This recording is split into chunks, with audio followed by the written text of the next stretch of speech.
Hi, I'm Jacob, and I'm feeling quite anxious today because I'm about to do something significant. I'm heading over to Sarah's place to propose to her. Sarah and I were classmates in our youth, and we rekindled our romance after bumping into each other at a school reunion 6 months ago. Now in our 30s, we've had numerous conversations about our future together. Sarah has expressed her desire to get married, which initially made me a bit apprehensive, but I also thought it could be a great idea. Consequently, we made the decision to tie the knot. I can't shake off the feeling that I haven't proposed to Sarah the right way. We opted for a quick wedding, without extensive planning. Just a few days ago, we agreed that I would formally ask her to marry me at her house. I haven't had the chance to meet Sarah's parents since we started dating, but I vaguely remember seeing her father during middle school, likely at a parent-teacher night or school function. He struck me as serious and very focused on education, which left an impression on me. My own father passed away when I was young, and he had a more laid-back demeanor, so witnessing Sarah's dad being so engaged really stood out to me. He seems like a very earnest person. I'm concerned about how Sarah's dad will react when he finds out we're planning to marry so quickly and without a traditional proposal. He might think that 6 months is too short for a relationship. The more I ponder this, the more nervous I become. Last night was a struggle. I had difficulty sleeping, and this morning, I couldn't eat much. My mom noticed my unease and appeared worried. I mentioned that I would soon introduce her to my girlfriend, but I didn't specify it was Sarah. I want it to be a surprise. Given that my parents were also classmates in middle school, I believe she'll be pleased to learn that my future wife shares that connection. After my father's passing, our family faced financial difficulties, which forced me to start working right after middle school. My mom played a crucial role in keeping me grounded during that challenging period. She maintains a positive outlook, never speaks ill of others, and has a hopeful perspective on life, which has influenced me greatly. She doesn't pry much into my romantic life, probably because she knows I'm busy, but I want to reassure her. This is why I need today's meeting to go smoothly. I'm so anxious I feel like I might develop a stomach ulcer, but seeing my distress, my mom gave me a comforting pat on the back and said, "You've got this, son." She's right, I can't afford to show weakness now. I need to muster my courage. With that thought in mind, I set off for Sarah's house. Upon arriving, Sarah greeted me at the door and invited me inside. "Come in. My parents are waiting for you," she said, making my nerves spike. As I entered the living room, I saw her parents sitting on the couch, smiling warmly at me. "We're glad you could make it. We've been looking forward to your visit," they said kindly. A wave of relief washed over me. They seemed friendly and approachable, and I started to think this meeting might actually go well. After I introduced myself, Sarah's mom offered me some tea. "Thank you," I replied appreciatively. "I didn't realize you attended middle school with Sarah," I remarked, surprised. "Were you ever in the same class?" she asked. I explained that we hadn't shared classes, but had reconnected at the school reunion. "Oh, I see. I should remember you if you were a top student, even from another class," she mused, resting her chin on her hand, looking thoughtful. Before I could say anything else, Sarah chimed in with a chuckle. "Jacob wasn't exactly a straight-A student, was he? He was pretty average, right?" I wished she hadn't been so straightforward, but it was too late. I glanced at her mother and noticed her expression was unreadable. Sarah's comment shifted the atmosphere. What had been a pleasant exchange suddenly felt heavy and tense. After an awkward silence, Sarah's dad finally broke the ice. "Which college did you attend?" "I never went to college. In fact, I didn't finish high school. I started working right after middle school." I intended to be honest about my background when suddenly a cup of tea came flying towards me. Simultaneously, a voice yelled, "Don't lie to me. Sarah told me you were a CEO, but you're just a dropout who's been working since middle school. How can I trust someone like you to run a company? You're merely riding the startup wave, and you'll fail soon, mark my words." Sarah's dad glared at me in disbelief. He grabbed my collar and demanded, "What's your true intention? Are you trying to exploit me because I'm an executive at a major company?" I desperately attempted to explain, but he refused to listen. I can't trust someone who didn't complete high school. You don't belong here. Get out, he shouted, shoving me away and throwing a teacup in my direction. I couldn't even clarify the misunderstanding or calm him down. He kicked me, and I fell to the ground, with Sarah and her mom simply observing, not intervening. Then, everything faded to darkness.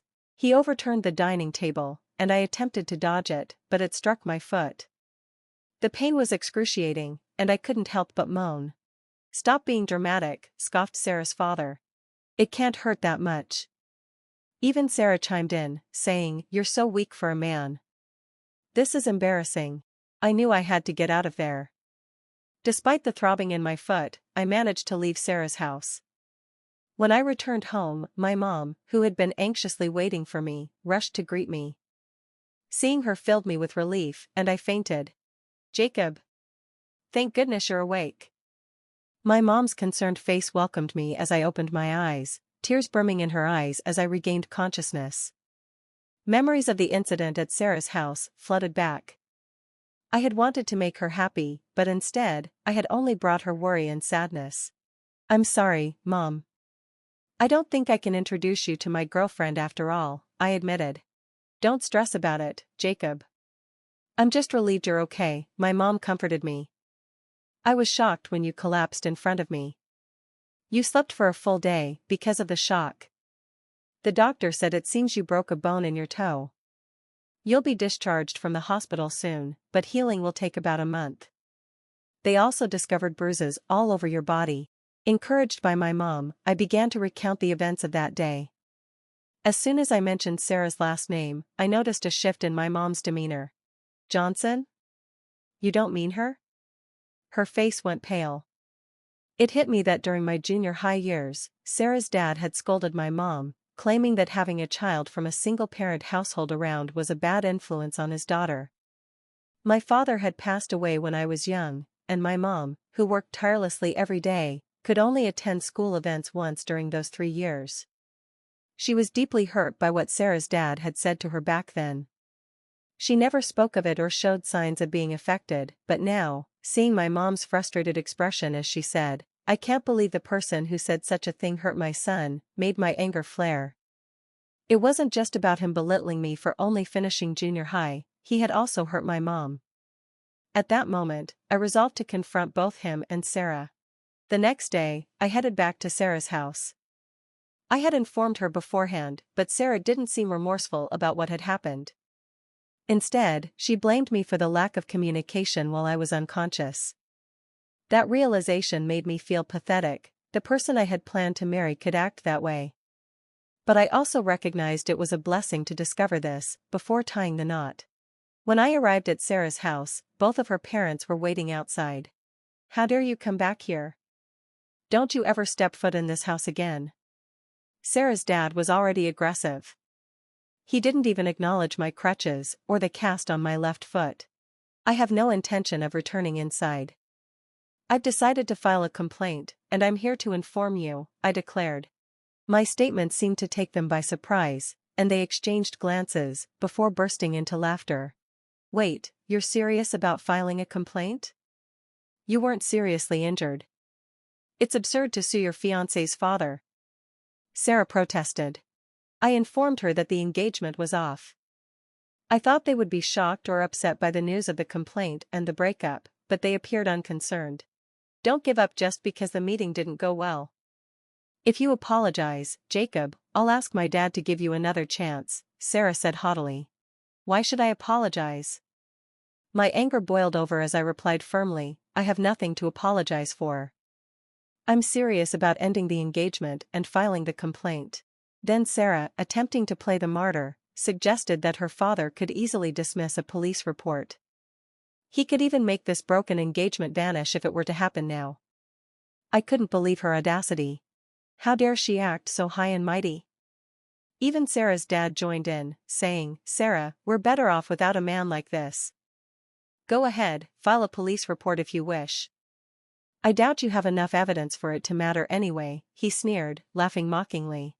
Like father, like daughter. That saying suddenly seemed very fitting. Are you sure about that? I decided to interrupt their laughter. You have no evidence that I did anything, so the police won't be able to act. You thought I would back down if you mentioned a police report, didn't you? Fool. You should know better than to think that would intimidate me, I said, hands on my hips. Sarah's father laughed confidently. That's when I decided to reveal the truth of the situation. Actually, that's the evidence. Clearly not understanding what I meant, the three of them stared at me in disbelief. I pulled out my phone and played a recording. I had been recording everything since before I arrived. I needed proof that my injuries were caused by them. No matter how powerful they were in a big corporation, they couldn't escape an assault charge, with the evidence clear. Instead of apologizing, Sarah's father started shouting at me. How dare you? Go ahead, file your report. There's no way I'm letting you marry Sarah. Sarah's mother, who had been silent until that point, began to panic. We can still choose to forgive him right now, can't we, dear? She implored. No, I replied firmly.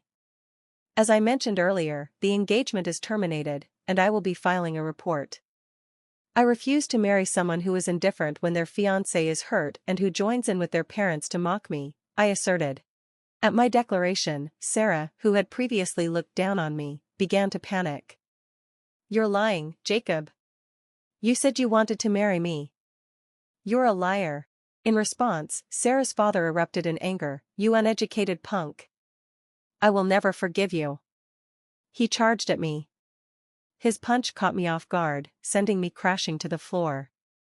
Sarah's mother rushed to intervene, desperately attempting to stop her husband from continuing his assault. Dear, this is serious. We don't know who might be watching, she pleaded, but her husband ignored her. You're just a figurehead CEO. You used that to charm Sarah, and now you want to sue me? I'll sue you for fraud, and I'll cancel our $5 million order with your company, he threatened. I had been mulling it over for some time and had resolved to trap this man as much as possible. What are you talking about, $5 million? There's no way you could land a deal like that. Sarah's father scoffed, getting off me and calling me a fool. Now was the moment to show him the truth. I called my mother. What are you hoping to accomplish by calling your mother? Sarah taunted me. You've only got one parent. How pathetic that your mother is your only support in times like this.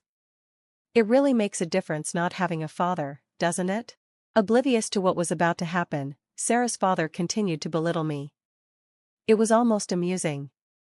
About 10 minutes later, the moment I had been anticipating finally came. Sarah's father's phone began to ring. He answered, stating it was from his company.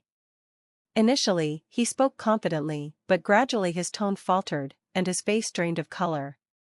As soon as he hung up, he shot me a furious glare. What the hell have you done? He demanded. I did exactly what I said. I cancelled the order. I refuse to do business with a company that looks down on people based on their educational background or family situation, I explained calmly. Sarah's father still seemed unconvinced. There's no way someone with your limited education could pull that off. Do you have connections or something? He sneered, continuing to belittle my educational background. I lost all desire to continue the exchange. Believe what you want. Goodbye, I said, turning to leave. Wait a minute. Sarah's father shouted, trying to pursue me, but he was halted by Sarah and her mother, who demanded, what was this $5 million about? What was that phone call regarding? He was trapped. It was true that I had only completed middle school, and I had just caught the startup wave, but with the savings I accumulated with my mother, I had established a thriving business that collaborated with major corporations. Now, my mother, who was the vice president of my company, had contacted Sarah's father's company. I didn't want to mix personal issues with business, but I had reached my limit. Upon returning home and seeing my mother's usual cheerful demeanor, I felt guilty for dragging her into my personal matters. I felt as though my time as CEO had come to an end, and I regretted making her take on such an uncomfortable role. I'm sorry, Mom, for making you handle that unpleasant call. I apologize. Instead of being upset, my mother smiled. When I asked her the reason for her cheer, she replied, "I came up with a great idea and decided it without consulting you, the CEO." It turned out that when my mother contacted the president of the other company, she informed them of Sarah's father's actions toward me. She suggested that if he were terminated, the cancellation of the order could be reversed. By the time I arrived home, the president of the other company had already called to inform me that Sarah's father had indeed been fired. True to her word, my mother ensured the order continued. I didn't mind making a call, and we didn't have to seek another supplier. We simply eliminated a toxic individual who only cared about status and belittled others. With that, my mother encouraged me, assuring me there was nothing to worry about. After that, I received a barrage of calls and messages from Sarah, urging me to marry her, so I blocked her number. According to a story I heard from a former middle school classmate, after this incident, Sarah discovered I was the CEO and approached me at our reunion. It seemed she wanted to become the CEO's wife, initiating a relationship and discussing marriage. Sarah's father was arrested after I filed a complaint. Sarah's mother, who had been bragging about her husband's job at a prominent company, couldn't handle the neighborhood's scrutiny upon discovering his arrest. She seemed to vanish, leaving Sarah behind. It was a fitting conclusion for a mother and daughter solely concerned with their reputation. I upheld our contract with the company where Sarah's father had worked, and we now enjoy a positive relationship. Discussions about new projects are underway, and it appears my days will remain busy yet fulfilling for some time. Thanks for watching. See you again in the next video. Stay stunned.